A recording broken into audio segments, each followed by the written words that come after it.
Hello students, this is our welcome to my YouTube channel. हमें पूरी उम्मीद है कि आप सभी स्वस्थ और अच्छे होंगे और आप अपनी तैयारी को बेहतर तरह से शुरू कर चुके होंगे। आप सभी जानते हैं कि जो सीटेट का एग्जाम होता है उसके कॉन्सेप्ट्स अलग तरह के होते हैं। उसका लेवल जो होता है वो अन्य एग्जाम से बिल्कुल डिफरेंट होता है। इस एग्जाम के लिए अगर हमें बेहतर रणनीति बनानी हो तो हमें जरूरी हो जाता है कि जो प्रीवियस ईयर्स के पेपर्स हुए उनको बहुत अच्छे से हम देखें, समझें। अगर उन उन कॉन्सेप्ट्स को जो उसमें पूछे गए हैं उनको हम एक बेहतर तरह से, बेहतर अंडरस्टैंडिंग के साथ तैयार करते हैं तो जरूरी हमारी एग्जाम जो होती है उसमें हमें फायदा मिलता है। और सिर्फ फायदा ही नहीं मिलता है, हम उनको बेहतर तरह से एक अच्छे मार्क्स भी ला सकते हैं। जिसके लिए बहुत जरूरी होता है दो बातें। एक तो प्रीवियस ईयर पेपर्स को अच्छे से पढ़ा जाए, उनको उनके जो कॉन्सेप्ट्स हैं उनको और डिटेल में पढ़ा जाए, ताकि आने वाले एग्जाम में अगर लेवल भी उनका बढ़ता है तो भी हम आसानी से कर पाए। और दूसरा होता है कि जो भी आपके मूल चीजें पूछी जा रही हैं लगातार, सीटेट का पैटर्न एक होता है क्वेश्चन पूछने का, तो वो जो जो कॉन्सेप्ट जितने वो पूछ रहा है उन कॉन्सेप्ट्स पे गहरी समझ डेवलप की जाए। तो दो तरह से अगर हम तैयारी करेंगे तो हमें नहीं लगता है कि सीटेट का एग्जाम बहुत ही मुश्किल है। एक अच्छा स्कोर करना आप आसानी से इसमें कर सकते हैं और लोग करते भी हैं, ठीक है, अपने पहले अटेम्प्ट में भी करते हैं। तो इसी कड़ी में ये जो आपका पहला क्लास है सीडीपी का है। हालांकि आपको ये हम बोर्ड पे क्लास प्रोवाइड नहीं करा पा रहे हैं, सीटेट का पहला क्लास है फिर भी बोर्ड पे नहीं प्रोवाइड करा पा रहे हैं। रीजन बिहाइंड हम अपने जो स्टूडियो है उससे काफी दूर हैं।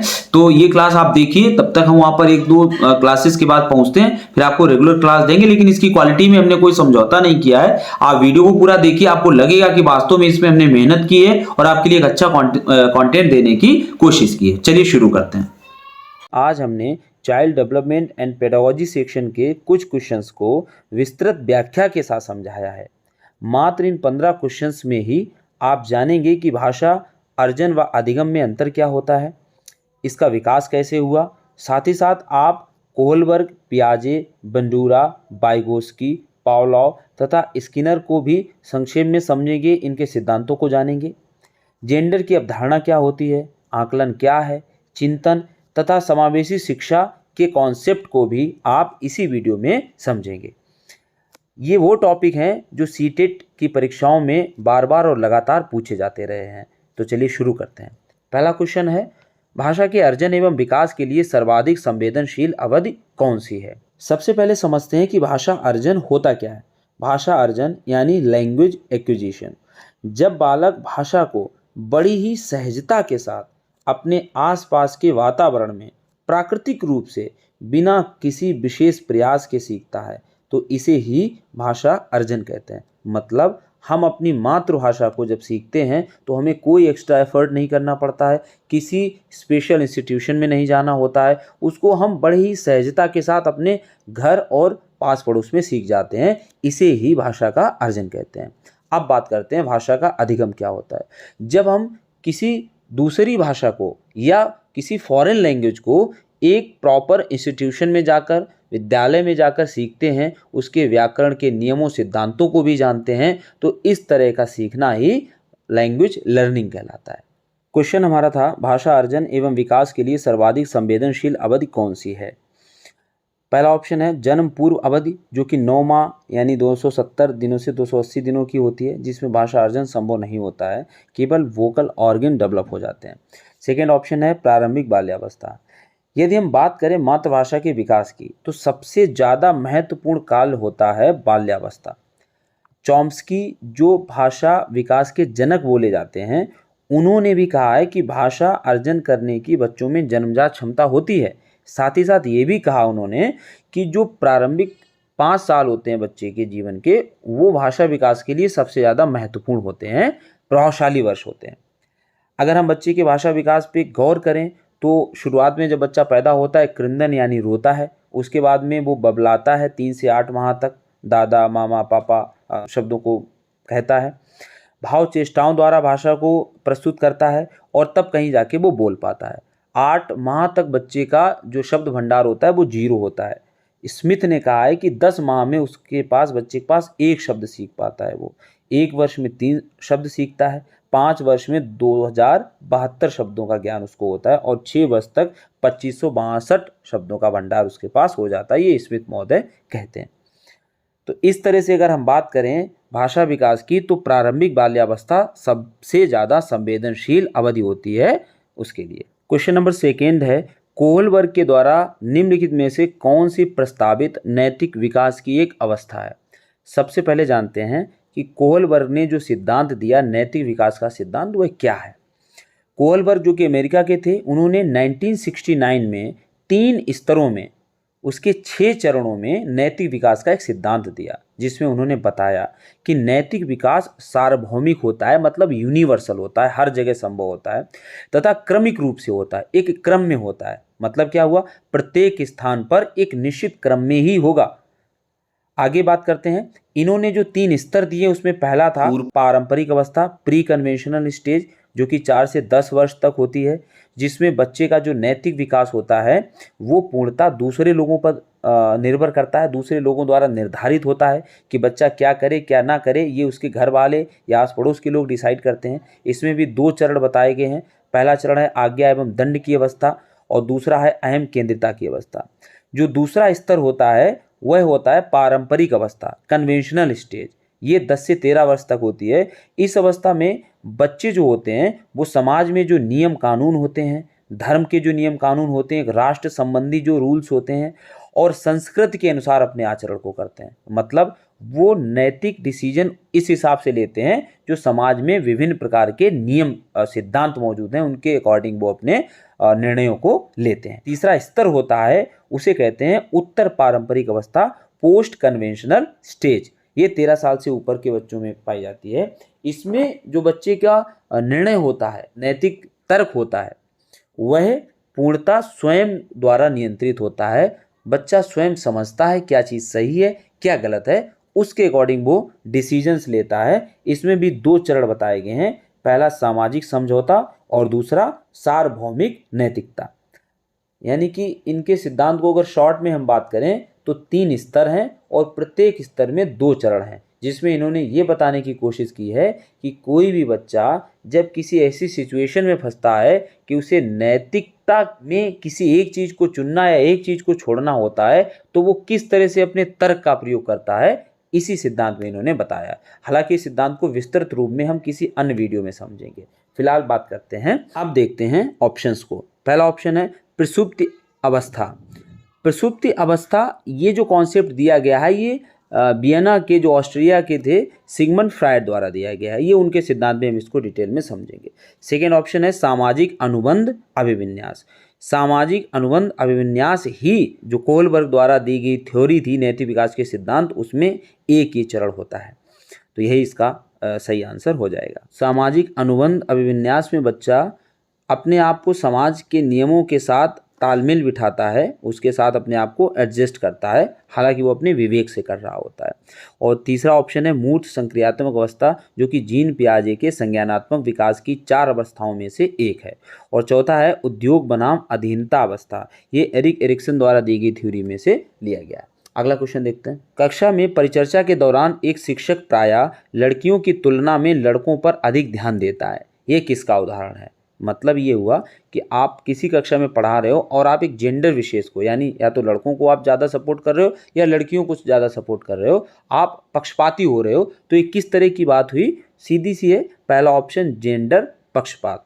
मतलब जब आप किसी एक जेंडर की तरफ झुके हुए होते हैं तो इस तरह के एटीट्यूड को जेंडर बायस्ड एटीट्यूड कहते हैं, जेंडर पक्षपात कहते हैं। सेकेंड ऑप्शन था जेंडर पहचान। जेंडर पहचान का मतलब होता है जब कोई बच्चा एज के अपने उस स्तर तक आ जाता है कि वो ये समझने लगे कि हमारा जेंडर क्या है, तो इसे ही जेंडर पहचान कहते हैं। थर्ड ऑप्शन है जेंडर संबद्धता। मतलब क्या होता है, जब किसी विचार को, किसी कार्य को आप एक जेंडर विशेष के साथ जोड़ देते हैं। जैसे ड्राइविंग है तो लड़के कर लेते हैं अच्छी, खाना पकाना है तो लड़कियां ही अच्छा पका लेती हैं। किसी एक कार्य विशेष को किसी जेंडर के साथ जोड़ देते हैं तो इसे ही जेंडर संबद्धता कहते हैं। फोर्थ ऑप्शन है जेंडर समरूपता। जेंडर समरूपता से मतलब होता है जब आप किसी भी जेंडर को ज़्यादा महत्व नहीं देते हैं, सबको समान लेकर चलते हैं, तो इसे ही जेंडर समरूपता कहते हैं। आप कोई भेदभाव ना कर रहे हो तो उसे ही जेंडर समरूपता कहते हैं। यहाँ पर एक बात हम आपको और बता दें, जो जेंडर संबद्धता है इसे ही जेंडर रूढ़वादिता कहते हैं। क्योंकि कुछ चीज़ें जो हमारे पूर्वाग्रह से चली आ रही हैं, मतलब पहले से ही चली आ रही हैं कि लड़कियां हैं वो IAS टॉप नहीं कर सकती हैं, या फिर लड़के हैं तो वो अच्छा खाना नहीं बना सकते हैं, तो इसे ही जेंडर रूढ़वादिता यानी जेंडर स्टीरियोटाइप भी कहते हैं। ठीक है, अगला देखते हैं।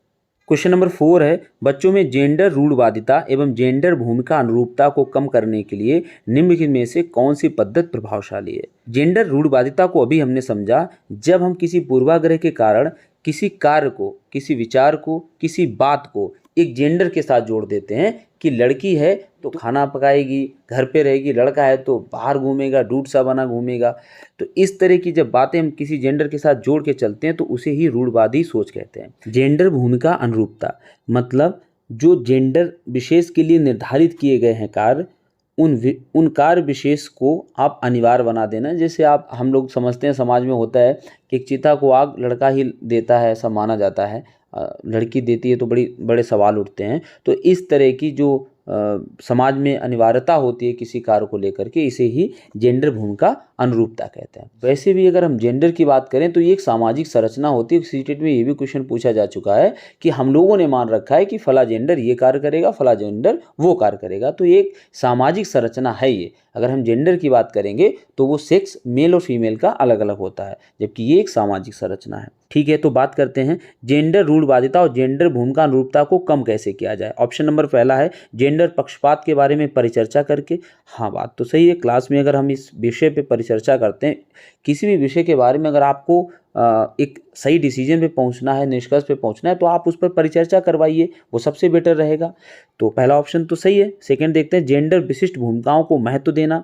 जब आप जेंडर विशिष्ट भूमिकाओं को महत्व दे रहे हैं तो मतलब आप लड़के के लिए डिसाइडेड कार्य को लड़कों से करवा रहे हैं, लड़कियों के लिए डिसाइडेड कार्य को लड़कियों से करवा रहे हैं, जो आपने डिसाइड कर रखे हैं या समाज ने डिसाइड कर रखे हैं। तो फिर तो ये जेंडर रूढ़वादिता को और ज़्यादा बढ़ावा देगा। तीसरा ऑप्शन है जेंडर पृथक खेल समूह बनाना। आप ऐसे खेल समूह बना रहे हैं कि ये लड़कियां खेलेंगी इस खेल को लड़के खेलेंगे, अगेन आप वही कार्य कर रहे हैं। और फोर्थ ऑप्शन है जेंडर पृथक बैठने की व्यवस्था करना। को एजुकेशन का मतलब होता है कि जब आप लड़के लड़कियों को साथ लेकर शिक्षा को दें, लेकिन भारतीय कक्षाओं में ऐसा प्रायः देखा जाता है कि लड़कियों को अलग बैठने के लिए कहा जाता है और लड़कों को अलग बैठने के लिए कहा जाता है। फिर से ये उसी रूढ़वादी स्टीरियोटाइप सोच को प्रदर्शित करता है कि आप कहीं ना कहीं भेदभाव करके चल रहे हैं। क्वेश्चन नंबर 5 देखते हैं, निम्नलिखित में से किस मनोवैज्ञानिक ने बच्चों को ज्ञान के सक्रिय जिज्ञासु के रूप में देखते हुए उनके चिंतन पर सामाजिक एवं सांस्कृतिक विषय वस्तुओं के प्रभाव को महत्व दिया है। बच्चों को ज्ञान का सक्रिय जिज्ञासु तो जीन पियाजे ने भी माना है, उन्होंने तो बच्चों को लिटिल साइंटिस्ट तक कह दिया था, साथ ही साथ वाइगोस्की ने भी माना है। लेकिन जो सामाजिक और सांस्कृतिक प्रभाव की बात की है ये वाइगोस्की सर ने की है। उन्होंने कहा बच्चे अपने समाज में रह करके एक दूसरे के साथ अंतःक्रिया करके सीखते हैं, जबकि जीन पियाजे सर कहते हैं कि बच्चे अपने ज्ञान का निर्माण स्वयं करते हैं और इस प्राकृतिक वातावरण में भी स्वयं सीखते हैं। अतः इसका आंसर हो जाएगा लेव वाइगोस्की, जिन्होंने सामाजिक सांस्कृतिक विकास का सिद्धांत दिया। अगर हम वॉटसन की बात करें तो ये व्यवहारवादी थे, जिन्होंने यहाँ तक कहा था कि आप हमें बच्चे दीजिए, मतलब हम उनको इंजीनियर, डॉक्टर या डाकू कुछ भी बना सकते हैं। तो ये संज्ञानात्मक पक्ष के विरोधी थे। थर्ड ऑप्शन जीन पियाजे और फोर्थ ऑप्शन है लॉरेंस कोहलबर्ग, जिन्होंने नैतिक विकास का सिद्धांत दिया है। अगला क्वेश्चन है क्वेश्चन नंबर 6 देखिए, जिक्सॉ पहेली को करते समय 5 वर्ष की नजमा स्वयं से कहती है नीला टुकड़ा कहाँ है, नहीं ये वाला नहीं, गाढ़े रंग वाला, जिससे ये जूता पूरा बन जाएगा। इस प्रकार की वार्ता को वाइगोस्की किस तरह संबोधित करते हैं। वाइगोस्की ने अपने सामाजिक सांस्कृतिक विकास के सिद्धांत में कहा है कि बच्चे स्वयं के कार्य को निर्देशित, नियंत्रित और संचालित करने के लिए कभी कभी स्वयं से बात करते हैं। इस तरह की बात को उन्होंने व्यक्तिगत वार्ता या प्राइवेट स्पीच कहा है। हम लोग भी देखते हैं कि बच्चे अगर कुछ खेल रहे होते हैं तो वो बोलते हैं नहीं ये वाला कपड़ा इस गुड़िया पे अच्छा नहीं लगेगा, दूसरा पहनाते तो ये ज़्यादा अच्छी लगेगी, ऐसा मेकअप करते हैं। क्योंकि इस वार्ता को, इस तरह की स्पीच को वाइगोस्की ने प्राइवेट स्पीच कहा है। और इसी तरह की वार्ता को जीन पियाजे ने आत्म केंद्रित वार्ता या अहम केंद्रित वार्ता नाम दिया है। ऑप्शन नंबर 3 देखिए, पाड़ या ढांचा, इसके फोल्डिंग बोला जाता है। इसको मतलब होता है जब किसी व्यक्ति को कुछ सीखना होता है तो वो किसी दूसरे व्यक्ति से सीख रहा होता है, वह व्यक्ति उसकी जितनी मदद करता है, जितनी ज़रूरत होती है उसके अकॉर्डिंग उसकी मदद कर रहा होता है, इसे ही इसके फोल्डिंग कहते हैं और ये मदद अस्थायी होती है। क्वेश्चन नंबर 7 देखते हैं, बच्चों को संकेत देना तथा आवश्यकता पड़ने पर सहयोग प्रदान करना निम्नलिखित में से किसका उदाहरण है। अभी हमने पिछले क्वेश्चन में बात की कि जब बच्चे कुछ सीख रहे होते हैं तो उनको सहयोग की आवश्यकता होती है, एक सपोर्ट की आवश्यकता होती है, वो सपोर्ट उन्हें समाज से मिलता है। तो ये अस्थायी होता है और उतना दिया जाता है जितना बच्चे को ज़रूरत होती है। इसे ही पाड़, ढांचा या स्कैफोल्डिंग कहा जाता है, यानी कि ऑप्शन नंबर 4 इसका उत्तर हो जाएगा। बात करें ऑप्शन नंबर फर्स्ट की, प्रबलन या पुनर्वलन, रीइंफोर्समेंट। इस संप्रत्यय को व्यापक रूप में स्किनर ने दिया था। उन्होंने चूहों पर प्रयोग करके बताया कि यदि हम किसी कार्य के समाप्त होने पर उचित पुनर्वलन दें तो सीखा गया कार्य स्थायी होता है और तीव्र गति से होता है। इसे ही पुनर्वलन या प्रबलन कहा जाता है, रीइंफोर्समेंट थ्योरी कही जाती है, जो स्किनर द्वारा बेसिकली दी गई थी। जो सेकेंड ऑप्शन है अनुबंधन। अनुबंधन का जो कॉन्सेप्ट दिया गया था वो मेनली पावलोव के द्वारा दिया गया था, जो एक व्यवहारवादी थे। उन्होंने कहा था यदि किसी हम स्वाभाविक उद्दीपक के साथ अस्वाभाविक उद्दीपक को लगातार देते रहें तो अस्वाभाविक उद्दीपक भी स्वाभाविक उद्दीपक बन जाता है। सरल भाषा में समझें तो खाना, जो कि एक स्वाभाविक उद्दीपक होता है किसी भी प्राणी के लिए, कुत्ते की लार आई उसको देखकर, लेकिन घंटी जो एक अस्वाभाविक उद्दीपक है, घंटी से कभी लार नहीं आ सकती, लेकिन अगर उसका हमने अनुबंधन कर दिया है खाने के साथ में तो वो धीरे धीरे उसके साथ जुड़ जाएगी। ऑप्शन नंबर 3 है मॉडलिंग।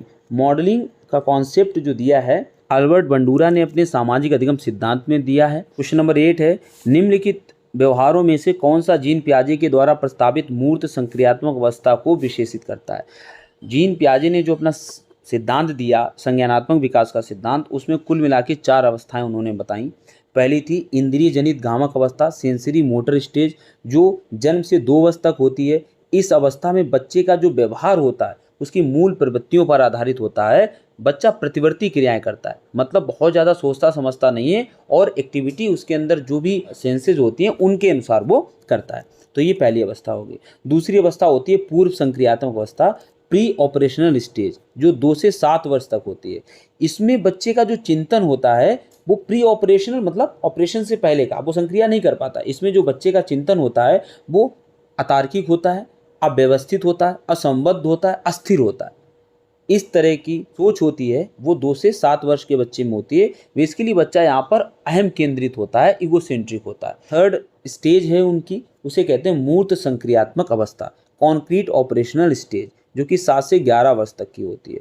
इस अवस्था में जो बच्चे का चिंतन होता है, तर्क होता है, वो मूर्त वस्तुओं पर आ जाता है। उसके सामने जो चीज़ें स्थित होती हैं उनके बारे में वो सोच सकता है, समझ सकता है, उसमें समानता प्रदर्शित कर सकता है, उनका वर्गीकरण कर सकता है, उन चीज़ों के बारे में उसके अंदर कॉन्सेप्ट बने होते हैं। इसे ही मूर्त संक्रियात्मक अवस्था कहते हैं। यहाँ पर संरक्षण है, पलटावी गुण है, ये सब डेवलप हो चुके होते हैं। और चौथी अवस्था होती है औपचारिक संक्रियात्मक अवस्था, जो कि अमूर्त चिंतन की अवस्था होती है, कल्पनाओं की अवस्था होती है। यहाँ पर चीज़ें ना होते हुए भी वो उनके बारे में आसानी से सोच सकता है, समझ सकता है और तर्क वितर्क कर सकता है।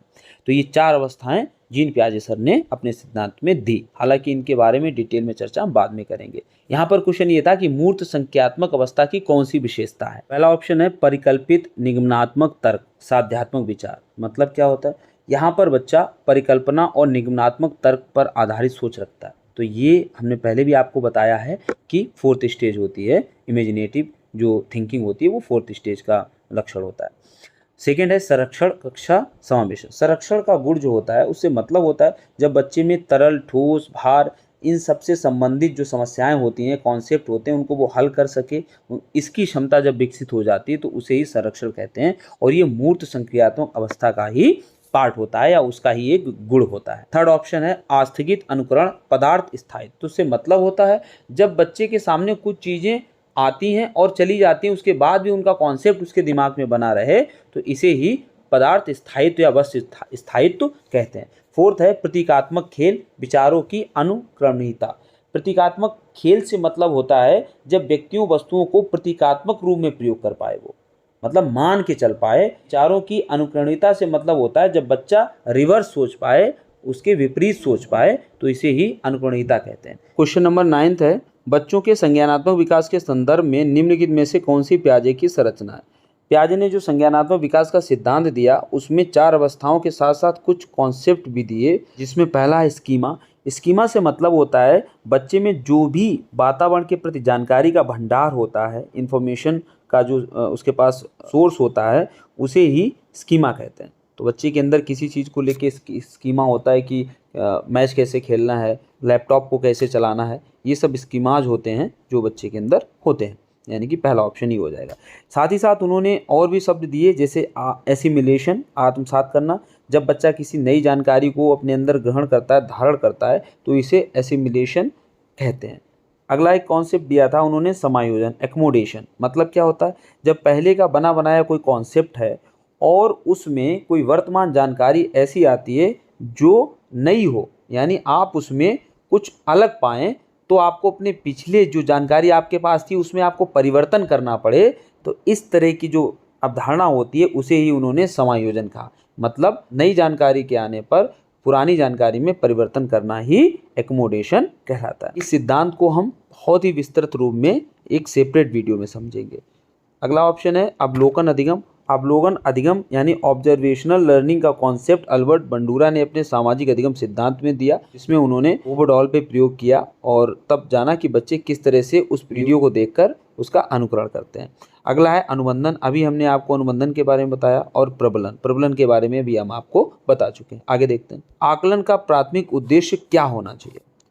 आकलन क्या होता है, सबसे पहले हम ये जानते हैं। असेसमेंट, आकलन वह प्रक्रिया होती है जिसके द्वारा हमें यह ज्ञान होता है कि कोई बच्चा किस स्तर तक सीखा है, मतलब वो किस लेवल तक सीखा है, इसको हम एसेस कर पाते हैं, जान पाते हैं, इसे ही आकलन कहते हैं। बेसिकली इसका अगर मेन पर्पज की बात करें तो उद्देश्य होता है हम बच्चे के लिए फीडबैक तैयार कर पाएँ कि वास्तव में जो हम सिखाना चाहते थे उसमें बच्चे ने कितना सीखा है, उसके लिए एक फीडबैक तैयार कर पाएँ कि अब कैसे काम करना है, इसीलिए हम उसका आकलन करते हैं। तो यही आकलन होता है। अब बात करते हैं उद्देश्य क्या होना चाहिए। विद्यार्थियों के लिए श्रेणी निश्चित करना।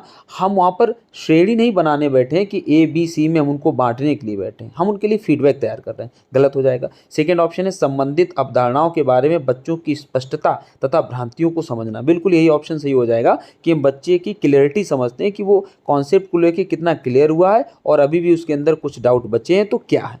थर्ड ऑप्शन है विद्यार्थियों के प्राप्तांकों के आधार पर उनको नामांकित करना। नहीं, प्राप्तांकों के आधार पर हम उनका नामांकन नहीं करने जा रहे हैं। रिपोर्ट कार्ड में उत्तीर्ण या अनुत्तीर्ण अंकित करना। आकलन का उद्देश्य रिपोर्ट कार्ड तैयार करना नहीं होता है। क्वेश्चन नंबर नेक्स्ट देखिए, निम्नलिखित कथनों में कौन सा बुद्धि के बारे में सही है। बुद्धि का कॉन्सेप्ट एक बहुत बड़ा है, पूरा चैप्टर है बुद्धि के बारे में। बुद्धि की परिभाषाएं, बुद्धि के सिद्धांत जो दिए गए हैं, तो इनसे संबंधित एक पूरा चैप्टर है, उसके बारे में कभी बाद में चर्चा होगी। फिलहाल इस क्वेश्चन के बारे में हम बात कर लेते हैं कि बुद्धि के बारे में कौन सा सही है। पहला ऑप्शन है बुद्धि एक निश्चित योग्यता है जो जन्म के समय ही निर्धारित होती है।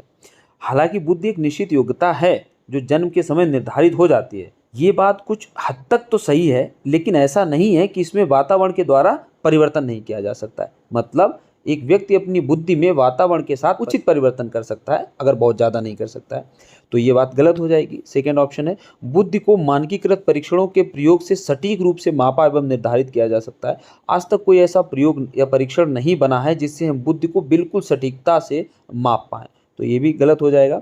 बुद्धि एक एकात्मक कारक तथा एक एकांकी विशेषक है। देखिए, जो पहली थ्योरी बुद्धि की थी, जो यूनिफैक्टर थ्योरी थी, इसमें ये कहा गया था बुद्धि एक इकाई है, जिसका बाद में बिल्कुल खंडन कर दिया गया कि बुद्धि एक इकाई ना होकर के एक बहुत ही व्यापक कॉन्सेप्ट है। तो इस तरह से ये भी गलत हो जाएगा। और फोर्थ ऑप्शन है बुद्धि बहुआयामी है तथा जटिल योग्यताओं का एक समूह है। यहाँ बहुआयामी से मतलब होता है बुद्धि का दायरा बहुत व्यापक है। जैसे कि हार्वर्ड गार्डनर ने भी बुद्धि के विभिन्न प्रकारों की चर्चा की है, जिसमें उन्होंने कहा है कि आप केवल किसी व्यक्ति को ये नहीं कह सकते कि मैथमेटिकल उसके अंदर कैपेसिटी है या उसके अंदर भाषाई क्षमता है। आप देख सकते हैं उसके अंदर संगीत की भी क्षमता हो सकती है, बोलने की भी क्षमता हो सकती है, कलात्मक क्षमताएं भी हो सकती हैं। मतलब एक व्यक्ति में एक से अधिक क्षमताएं हो सकती हैं। तो इस तरह से व्यक्तियों में बुद्धि को व्यापक तौर में देखा जाना चाहिए, ना कि एक दायरे में बांधकर। ठीक है, क्वेश्चन नंबर नेक्स्ट देखते हैं। रूही हमेशा समस्या के एकाधिक समाधानों के बारे में सोचती है। इनमें से काफ़ी समाधान मौलिक होते हैं। रूही किन गुणों का प्रदर्शन कर रही है। मतलब क्या है, अगर कोई एकाधिक समाधान मतलब एक से अधिक समाधानों के बारे में सोच रहा है और उसके मौलिक समाधान दे रहा है, मौलिक मतलब नए जो पहले ना दिए गए ऐसे समाधान दे रहा है, तो वो किस गुण को प्रदर्शित कर रही है। ऑप्शन नंबर पहला हो जाएगा सृजनात्मक विचारक। सृजनात्मक विचारक से मतलब होता है जब व्यक्ति लीक से हटकर कुछ नया सोचता है, कुछ मौलिक सोचता है, तो उसे ही सृजनात्मक विचारक कहते हैं। पहला ही इसका उत्तर हो जाएगा। दूसरा है अभिसारिक विचारक। अभिसारिक विचारक होते हैं जो टू द पॉइंट सोचते हैं, अभिसारी चिंतन वाले होते हैं, तो ये गलत हो जाएगा। अनम्य विचारक, जिनमें कोई नम्रता नहीं होती है अपने विचारों को लेकर। आत्म केंद्रित विचारक, जो स्वयं को केंद्र में रखकर सोचते हैं। तो ऑप्शन नंबर फर्स्ट ही इसका आंसर हो जाएगा। नेक्स्ट क्वेश्चन देखते हैं। शिक्षण अधिगम प्रक्रिया में वंचित समूह से संबंधित विद्यार्थियों के द्वारा सहभागिता कम होने की स्थिति में एक शिक्षक को क्या करना चाहिए? सबसे पहले समझते हैं कि वंचित समूह से मतलब क्या होता है। वे बालक जो सामाजिक व आर्थिक रूप से पिछड़े हुए होते हैं, अनुसूचित जाति, जनजाति, ग्रामीण क्षेत्रों के बालक होते हैं, ये सामान्य बालकों की तरह शैक्षिक अवसर इनको उपलब्ध नहीं हो पाते हैं, ऐसे बालक वंचित समूह के अंतर्गत आते हैं। जाहिर सी बात है, इनकी सहभागिता विद्यालय में कम ही होगी। एक शिक्षक होने के नाते ऐसी स्थिति में आपको क्या करना चाहिए, कैसे उनको विद्यालय में सहभागी बनाना चाहिए? चलिए बात करते हैं पहले ऑप्शन की। बच्चों को विद्यालय छोड़ने के लिए कहना चाहिए। एक तो वो पहले से ही विद्यालय से छूटे हुए हैं, और आप अगर और उनको छोड़ने के लिए कह देंगे तो मतलब आप उनको और ज़्यादा वंचित कर रहे हैं। ऑप्शन नंबर सेकेंड है, इस स्थिति को जैसा है वैसा स्वीकार कर लेना चाहिए। देखिए, आरटी एक्ट 2009 की अगर हम बात करें तो वहाँ पर इस बात की जिम्मेदारी अध्यापक के ऊपर है कि कैसे भी करके आप इन छूटे हुए डिप्राइव्ड चिल्ड्रन को आप मुख्य धारा में लाइए। आपका एक कर्तव्य है कि आप उनको शिक्षा से जोड़िए। तो ये आरटी एक्ट भी हमारा कहता है। थर्ड ऑप्शन है, इन विद्यार्थियों से अपनी अपेक्षाओं को कम करना चाहिए। प्रत्येक विद्यार्थी विशिष्ट होता है। ऐसा नहीं है कि हम ये सोच लें कि इनसे तो कुछ ना होने वाला है, ये तो हमारे लिए कोई फ़ायदेमंद नहीं है, छूटे हैं तो छूटे रहने दो। देश व समाज को इन बच्चों से भी अपेक्षाएं होती हैं, ये भी समाज के लिए कुछ अच्छा कर सकते हैं। तो ये कहना कि हम अपनी अपेक्षाएं कम कर दें, बिल्कुल गलत बात है। फोर्थ ऑप्शन हो जाएगा, अपनी शिक्षण पद्धति पर विचार करना चाहिए तथा बच्चों की सहभागिता में सुधार करने के लिए नए तरीके ढूंढने चाहिए। बिल्कुल सही है, आप अपनी शिक्षण पद्धति में सुधार करिए, कुछ नया सोचिए, कुछ नया इम्प्लीमेंट कीजिए, ताकि ये बच्चे कक्षा में जुड़ाव महसूस करें, अपने आप को वंचित फील ना करें और आपके साथ सहभागिता के साथ वो पढ़ पाएँ। यही इसका उत्तर हो जाएगा। क्वेश्चन नंबर 14 है, एक समावेशी कक्षा में एक शिक्षक को विशिष्ट शैक्षिक योजनाओं को क्या करना चाहिए? एक समावेशी कक्षा पहले क्या होती है समझते हैं। इंक्लूसिव क्लास क्या होती है? समावेशी कक्षा से तात्पर्य एक ऐसी कक्षा से है जहां शारीरिक, मानसिक, सामाजिक तथा संवेगात्मक रूप से, मतलब किसी भी परिप्रेक्ष्य में अगर कोई भी बालक दूसरे बालक से भिन्न है तो उनको एक साथ रखकर चलने वाली कक्षा कैसी कहलाती है? समावेशी कक्षा कहलाती है। तो इसमें क्या होना चाहिए? योजनाओं को तैयार नहीं करना चाहिए, नहीं, गलत बात। योजनाएं तो हमेशा तैयार की जानी चाहिए, कभी कभी तैयार करना चाहिए, सक्रिय रूप से तैयार करना चाहिए। ऑप्शन नंबर 3 ही इसका आंसर हो जाएगा। क्वेश्चन नंबर 15 देखिए, पठन वैफल्य बच्चों के प्राथमिक लक्षण क्या है? पहले तो समझते हैं पठन वैफल्य का मतलब क्या होता है। इसको इंग्लिश में डिसलेक्सिया कहते हैं। अब आप अच्छी तरह से जान गए होंगे कि डिसलेक्सिया क्या होता है, एक पठन विकार होता है। ऑप्शन नंबर फर्स्ट देखते हैं, न्यून अवधान विकार। अवधान विकार ये नहीं है। सेकेंड है अपसारी चिंतन, पढ़ने में धारा प्रवाहिता नहीं, पढ़ने में धारा प्रवाहिता उनमें नहीं होती है। थर्ड है धारा प्रवाह पढ़ने की क्षमता, बिल्कुल सही है। जो डिसलेक्सिया से ग्रसित बच्चे होते हैं उनमें पढ़ने की अक्षमता होती है, वो धारा प्रवाह नहीं पढ़ पाते हैं, तो इसे ही क्या कहते हैं? पठन विकार बोलते हैं। ऑप्शन नंबर 3 इसका आंसर हो जाएगा। Thank you for watching.